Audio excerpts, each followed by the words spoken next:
Welcome to African True Crime Podcast, where we delve into the secrets, crimes, and mysteries lurking in Africa. Today, we unravel a story that blurs the line between heroism and hubris, conservation and colonialism, life and death. Picture this. The dense wilderness of Zambia, a man in a grey jacket lies on the ground motionless. Shots ring out, echoing through the savannah. His body jerks, then falls still.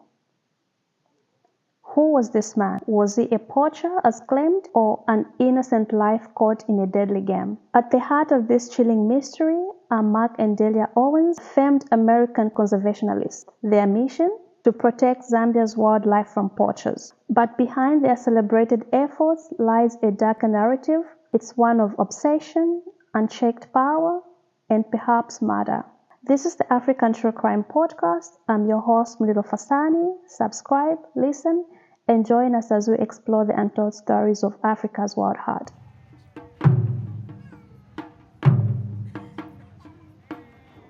Before we dive in, a quick note. This episode is based on extensive research and speculation. The events discussed remain shrouded in ambiguity.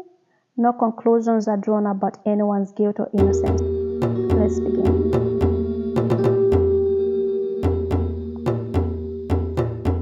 March 30th, 1996. ABC's Turning Point airs a documentary titled Deadly Game, the Mark and Delia Owens story. The narrative? A young American couple, Mark and Delia Owens, living their dream in the heart of Zambia, protecting elephants from poachers.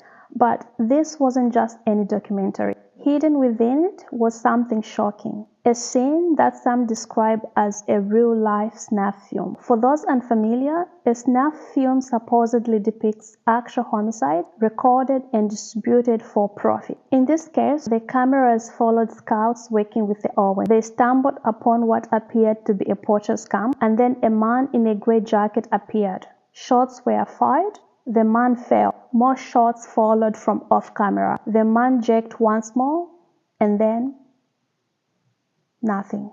The victim was never identified. His story was never told. And the documentary?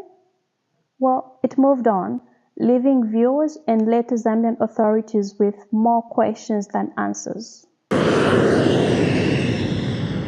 To understand how Mark and Delia Owens ended up in this chilling scenario, we must rewind.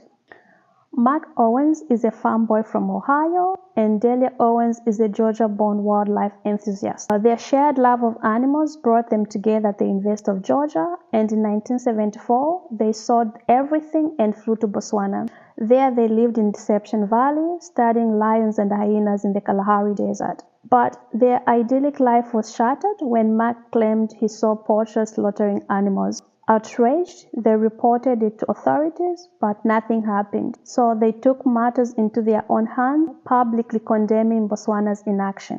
Their accusations didn't sit well with the government, and the Owens were expelled from Botswana.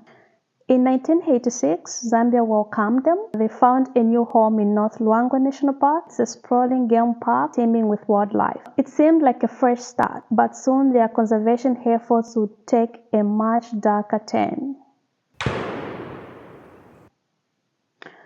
Mark Owens began training and arming game scouts, forming an anti-poaching militia. Scouts were taught to shoot poachers on sight, no questions asked. Mark allegedly led airborne raids, his helicopter buzzing over the savannah as scouts ambushed suspected poachers. His own words sent in a fax to a nearby safari operator boasted, 2 poachers have been killed, and 1 wounded that I know of thus far, and we are just getting warmed up. End quote. The brutality extended to captured poachers. Former scouts recall tying suspects to stakes under the blazing sun, acts that Mark denies but others corroborate.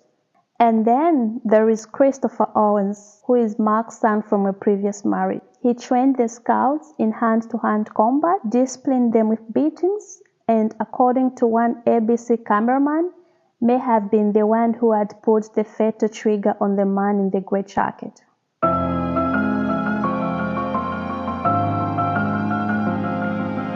But why was this killing never fully investigated? The Owens had militarized a national park, essentially acting as a law enforcement. But they weren't Zambian police, so how did they operate with such impunity? Local authorities tried to investigate. A detective alleged that Mark Owens disposed of the victim's body, dropping it into a lagoon via helicopter. But without a body, prosecution was impossible. As one Zambian official put it, quote, "The bush is the perfect place to commit murder.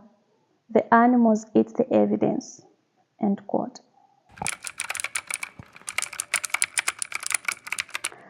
Fast forward to today, Delia Owens is best known not for her conservation work, but for her best-selling novel titled Where the Crawdads Sing. The Owens claim they were never involved in any killing. Delia insists, quote, "We don't know anything about it," end quote.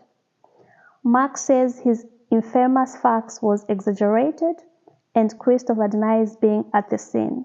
Yet, Zambian authorities still want answers, as murder has no statute of limitations in Zambia.